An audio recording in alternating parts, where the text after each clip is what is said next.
자, 반갑습니다, 여러분. 오늘이 2020년 4월 2일이네요. 4월 들어서 첫 번째 맞는 일요일이고요. 오늘이 그 성지주일이라고도 합니다.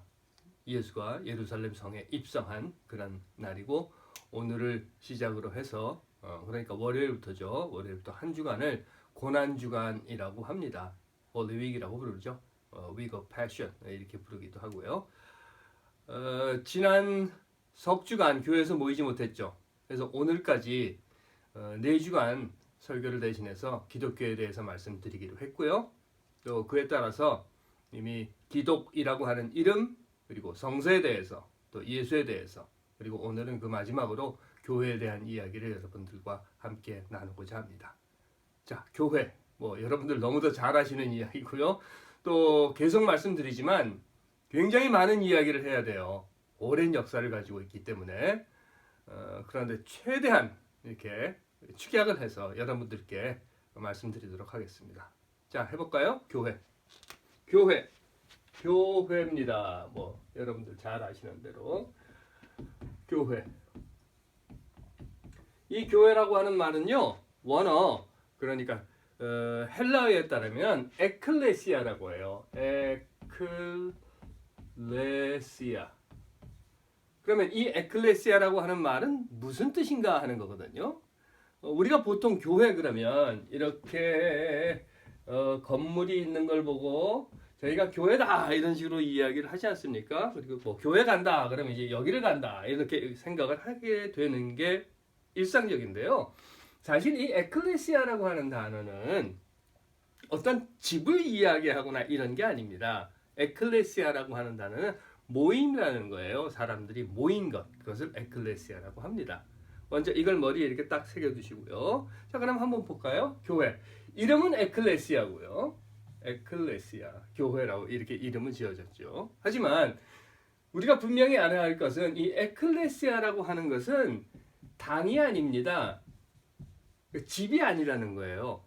여러분들 오래전에 교회를 다니신 분들은 이런 이야기 많이 들으셨을 거예요. 교회 이렇게 안 하고 예배당. 요즘도 이렇게 부르나요? 예배당 그랬다는 거죠. 왜? 당을 쓴 거예요. 그러니까 예배를 드리는 집이다. 물론 이제 예배당을 연회당 이렇게 이야기하기도 했었어요. 그래서 교회라고 갔더니 말이야 연회들만 하고 이런 이야기들도 없었던 건 아닙니다. 했었습니다. 하지만 다시 말씀드리면 교회는 당이라고 하는 이런 집이 아니라는 거죠. 또한 교회는요, 우리가 잘못 알고 있는 것 중에 하나가 뭔가 하면 교회라고 하는 구조를 이야기를 해요. 그래서 조직이라고 하는 게 있지 않습니까? 물론 교회라고 하는 거 조직 다 가지고 있어요. 하지만 교회는 조직이 교회가 아니라라고 하는 것 우리가 분명히 새겨둬야 합니다. 그런데 이 잘못 알고 있다 보니까 이런 어떤 조직, 구조 이런 것이 교회다라고 하는 생각 때문에 무슨 목사가 있고 장로가 있고 집사가 있고 권사가 있고 이런 그 조직 속에 담겨져 있는 것을 교회라고 생각을 하는 경우들이 많이 있어요. 하지만 그건 아니라는 거죠. 그렇다고 하면 교회는 뭡니까? 앞에서 말씀드린 것처럼 교회라고 하는 것은 모임입니다. 모임. 사람들이 모인 이 모임, 이 공동체가 교회라고 하는 거예요. 여기까지 말씀드리고요. 그 다음에 이제 교회의 역사에 대해서 한번 이야기를 해볼까요? 그렇다고 하면 교회의 역사는 뭔가 하는 거죠. 교회는 어떻게 시작이 되었고, 그리고 어떤 경로를 거쳐서 오늘에 이르게 되었는가 하는 이야기를 하고자 하는 겁니다. 교회의 역사예요. 교회의 역사. 여러분들 많이 들은 이야기인데요. 초대교회 이런 이야기 듣습니다. 초대교회. 처음 교회가 세워진 것을 초대교회라고 이 이야기를 해요. 근데 여기서 제가 분명히 말씀드릴 수 있는 게 한 가지 있는데 그건 뭔가 하면요.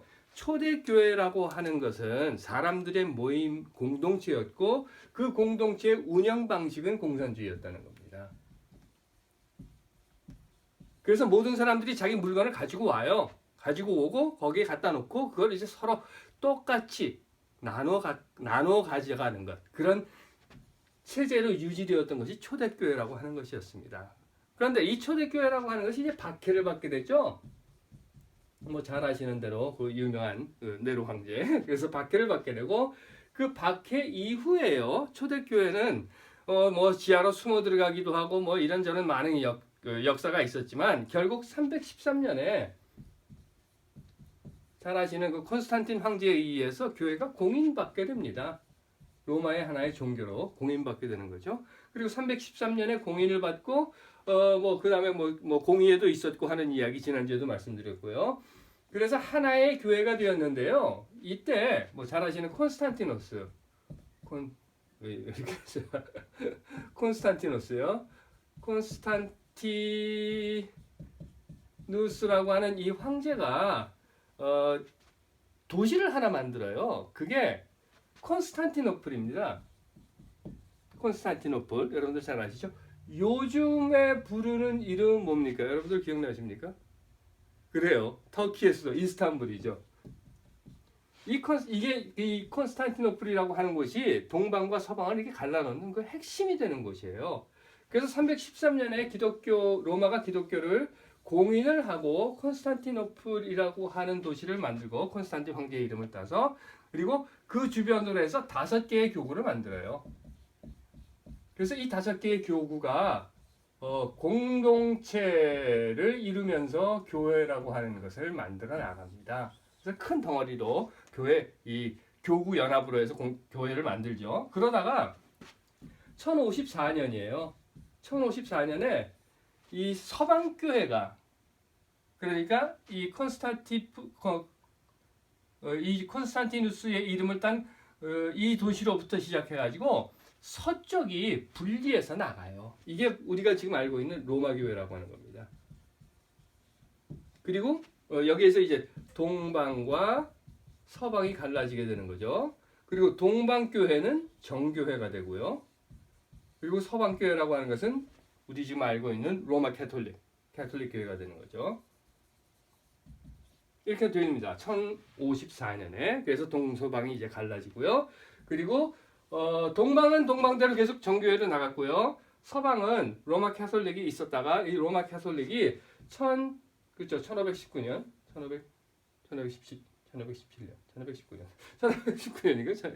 1519년에 종교개혁이 일어납니다. 그렇죠? 종교개혁 1517년 죄송합니다. 1517년에 마틴 루터에 의해서 종교개혁이 일어나요. 이 종교개혁의 결과가 무엇이었는가 하면 로마 캐톨릭이라고 하는 공교회가 이제 자유라고 하는 것을 찾게 되는 겁니다. 교회의 자유, 종교의 자유 이걸 찾게 되는 거죠. 그러면서 이때부터 교회는 분리되게 돼요. 그리고 이 교회를 뭐라고 부릅니까? 오늘날 우리가 개신교라고 부르는 개혁교회가 되는 거죠. 그리고 이 개혁교회가 오늘의 너무 복잡해졌죠? 현대교회가 되는 겁니다. 자, 교회의 역사 너무 간단하게 말씀을 드려서 좀 헷갈리실지 모르겠습니다만 이렇게 되었고요. 그러면 교회의 역할이 뭔가 하는 거예요. 이런 역사를 가지고 지금까지 발전해온 교회는 과연 무슨 역할을 해야 하는가라고 하는 이야기입니다. 교회의 역할에 대해서 말씀을 드릴 텐데요. 우리들이 많이 잘못 알고 있는 것들이 있어요. 그거는 뭔가 하면 교회가 그러면 어디에서 왔는가, 처음 교회는 어디에서 왔는가 하는 이야기입니다. 자, 교회의 역할을 먼저 말씀드리면서 그 이야기를 빼놓을 수 없겠네요. 교회의 역할. 그러면 예수와 교회의 관계는 뭔가 하는 거예요. 흔히 우리는 이런 이야기를 듣습니다. 교회의 역할이 천국의 열쇠를 가지고 있는 것이다. 그렇죠? 그래서 교회는 천국 문이다. 이런 이야기를 많이들 해요. 왜 이런 이야기가 나왔는가 하면 교회와 예수와의 관계가 어떻게 정립되어 있는가에 따라서 이런 천국의 열쇠 이야기가 나온 겁니다. 그리고 천국의 열쇠는요.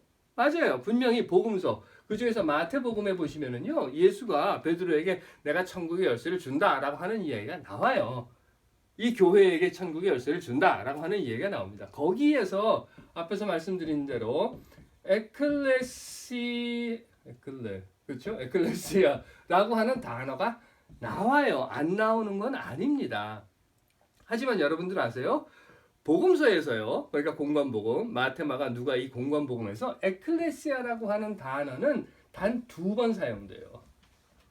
단 2번밖에는 쓰이지 않습니다. 다른 곳에는 전혀 에클레시아라고 하는 단어가 나오지 않아요. 즉 교회라고 하는 말은 오직 마태복음에서만 나오고요. 마태복음에서도 딱 2번만 나옵니다. 그것은요, 무슨 이야기인가 하면 마태복음이 가장 늦게 쓰여진 복음서예요. 그리고 마태복음은, 그러니까 마태복음을 쓴 사람은 자기의 독자층이 이미 교회라고 하는 어떤 조직, 모임 이런 것들을 가지고 있었다라고 보여져요. 그렇기 때문에 마태복음에서 이야기하는 예수가 교회를 내 반석 위에 교회를 세우고 너 거기에다가 천국의 열쇠를 주겠다라고 하는 말은 사실 그렇게 신빙성이 있는 이야기는 아니라고 보여집니다.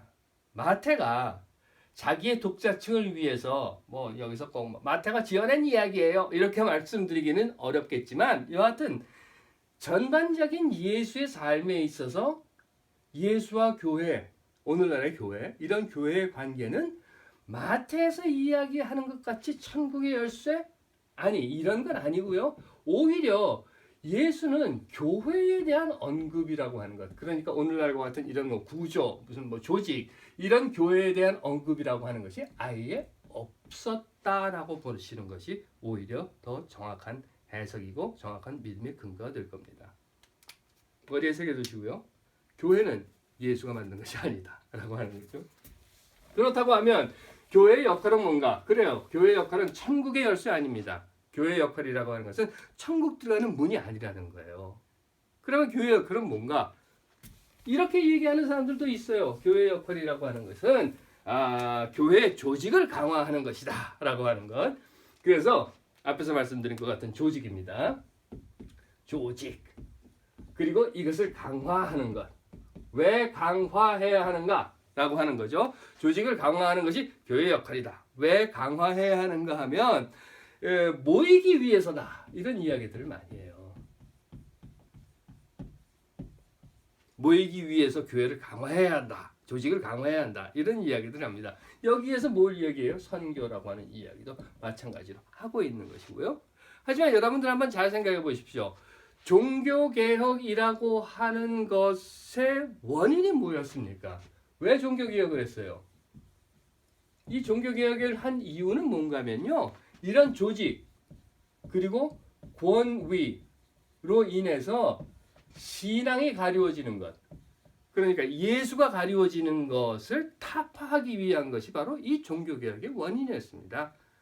그래서 그렇게 이야기하잖아요. 성서에 대한 자유고 믿음에 대한 자유고 하는 것. 그것이 바로 종교개혁의 근본 이유였거든요.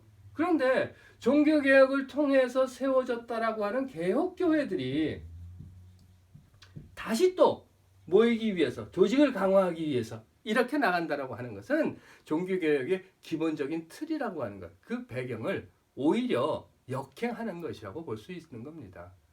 아니, 그보다 더 먼저 앞에서 말씀드린 것처럼 예수가 사람들을 모으고 함께 했던 그 예수의 뜻을 오히려 거슬리는 것이 되고 말 것입니다. 그렇다고 하면 과연 교회의 역할은 뭔가 하는 거예요.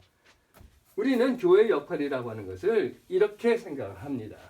우리 그러니까 좀 그렇습니다만 저는 교회의 역할을 이렇게 생각을 해요. 그건 흩어지는 거라는 거죠. 물론 모입니다. 교회라고 하는 곳으로 모이게 되어 있는 거예요. 교회로 모인다. 모임.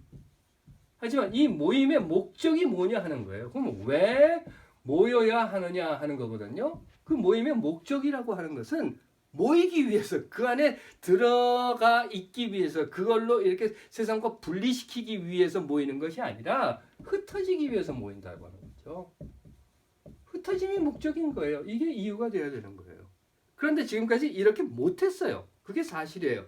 그러다 보니까 교회 그러면 교회라고 하는 울타리 이렇게 딱 쳐놓고 세상과 교회를 분리시켰던 겁니다.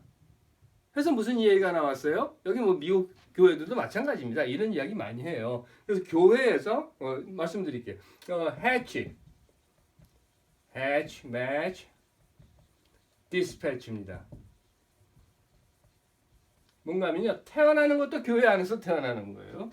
만나서 결혼을 하는 것도 교회 안에서 만나고 죽어서 떠나는 것도 교회 안에서 떠나는 겁니다. 그러니까 교회라고 하는 울타리 이렇게 딱 만들어 놓고 교회 안에서 모든 게 다 돼야 되는 거예요. 이랬던 거라는 거죠. 그러다 보니까 무슨 얘기가 나오는 거예요? 교회라고 하는 곳이 from the womb to the tomb 이렇게 된 거예요. 태어나서 죽을 때까지 교회 안에 있어야 된다. 그러니까 교회 안에 집어넣는 거죠. 요즘 한국 교회들이 하는 게 바로 이런 겁니다. 미국 교회들은 좀 많이 바뀌었어요. 이제는 이렇게 안 해요. 하지만 한국 교회들이 주로 하는 게 이런 거예요. 교회 안에서. 그래서 뭐 어떻게 합니까? 교회라고 하는 교회 당을 지어놓고, 그렇죠? 그래서 교회 당이라고 하는 것을 지어놓고 교회 당에서 모여야 되는 것이고요. 그리고 놀러 가는 거 어디로 가요? 수련회관 이런 거 만드는 거고요. 수련회관. 그래서 이쪽으로 교회에서 만들어 놓은 수련회관으로 놀러 가야 되고 죽음은 어디로 가요? 교회 묘지. 이렇게 해놓은 겁니다. 그러다 보니까 세상이라고 하는 것과 교회를 분리해 놓게 되어버린 거죠. 하지만 여러분들 잘 아시는 대로 글쎄요. 여러분들 뭐 많이 들어보신 이야기로 이런 게 있어요. 예수가 한 이야기 중에 등불을 켜서 말 아래 두는 사람은 없다. 이게 개혁 성경 번역을 하다 보니까 말 아래 이렇게도 했는데 말이라고 하는 게 돛박이를 얘기하는 겁니다. 그릇. 그러니까 불을 켰어요. 이렇게 뭐 촛불이든 등불이든 이렇게 켰단 말이죠. 촛불이든 등불이든 이렇게 불을 켰어요. 그러면 이게 빛이 이렇게 나가야 될 거 아닙니까? 그런데 누구도 이렇게 촛불이든 등불이든 켜놓고 난 다음에 돛박 그러니까 그릇으로 이렇게 덮어두는 사람은 없다는 거예요. 그건 무슨 말입니까? 불을 켰으면 세상으로 빛이 나가야 될 거 아니에요. 불을 켜는 이유가 뭡니까? 세상을 밝히기 위한 거잖아요. 그렇지 않습니까? 그럼에도 이렇게 교회라고 하는 울타리로 쳐놓고 그리고 자기네들끼리 뭐라고 부르는가 하면 너희는 세상의 빛이다. 세상의 빛이다. 이런단 말이죠. 그런데 교회라고 하는 울타리로 막아놨으면 이게 세상의 빛이 됩니까? 교회 안에서는 빛일지 몰라요. 하지만 세상은 나갈 수는 없는 거죠. 이건 교회의 목적, 교회의 역할이 잘못됐다는 겁니다. 교회의 역할이라고 하는 것은 세상으로 흩어져야 되는 거예요. 흩어져서 세상의 빛이 되어야 되는 거죠. 교회의 빛이 아니라 교회 안에 이렇게 울타리를 쳐놓고 그 안에만 있는 것이라고 하면 그건 교회의 역할이 아니라고 하는 겁니다. 많은 이야기를 너무 짧게 말씀드렸나 본데요. 그렇다라고 하면 세상의 빛이 되는 교회가 해야 하는 그 빛이라고 하는 것은 뭔가? 저는 이렇게 생각을 해요. 그것은 하나님의 자유와 정의, 평등과 평화가 이루어지는 하나님 나라. 하나님 나라를 세상에 만드는 것. 세상이 하나님 나라로 변화되게 비추는 것. 그것이 바로 교회의 역할이다. 저는 여러분들께 이렇게 간단히 말씀을 드리도록 하겠습니다. 다시 말씀드리면 너무 많은 이야기를 이렇게 짧은 시간에 말씀드리다 보니까 혹시 혼란스러우실지 모르겠습니다만 이것 하나는 기억합시다. 교회의 역할은요. 세상의 빛입니다. 교회라고 하는 울타리 안에 넣어놓는 것이 아니라 세상으로 흩어지는 겁니다. 모여야 합니다. 그런데 그 모임의 목적은 모여 있는 것이 아니라 흩어지기 위한 것이다.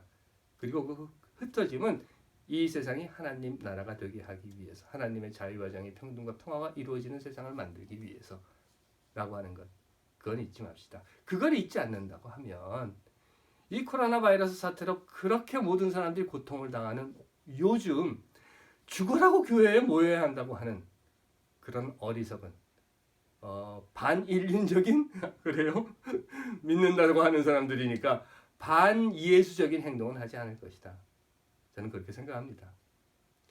자, 오늘까지 이렇게 4번의 말씀을 드렸고요. 원래 계획은 다음 주 그러니까 4월 12일 부활절은 교회로 돌아가기로 했던 겁니다. 하지만 불확실하죠. 불확실한 중에서도 교회로 돌아가지 못할 것이라고는 생각을 합니다. 해서 다음 주에는 여러분들을 어떻게 만나뵐까 하는 것에 대해 좀 고민을 해보도록 하겠습니다. 건강에 대한 안부 묻기가 좀 힘든 그런 때이기는 하지만 여러분들 건강 잘 챙기시고요. 다음 주에 다시 뵙겠습니다.